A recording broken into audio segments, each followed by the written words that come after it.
So Matthew's reading this morning, the beatitudes as they're commonly known.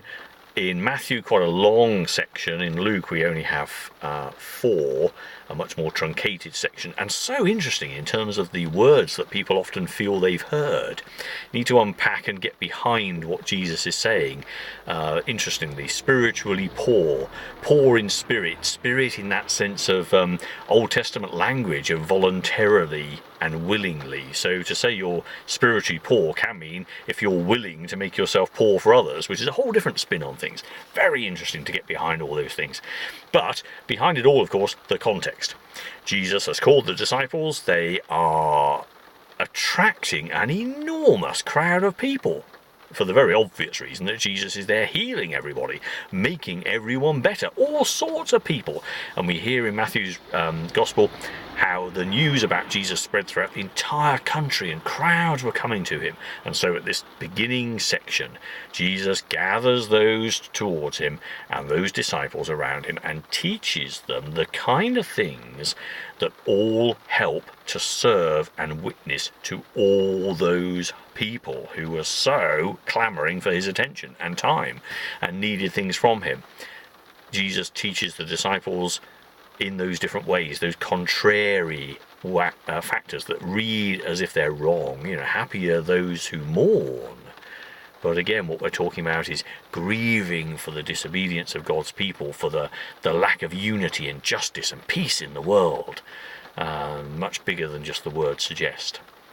But what's really important, of course, is the fact that Jesus talks to the disciples about how to be hands, voices, ears and eyes to all those brothers and sisters, for that's what the kingdom of heaven is. All people everywhere throughout all time, all made by God, all on that journey to come home to God. And if you do, then you are indeed happy and blessed.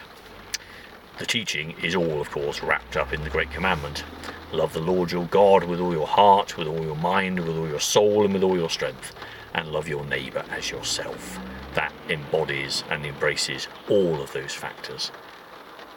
As Christian people, we are called to espouse those highest of values: justice and peace, equality, love, kindness, joy for all.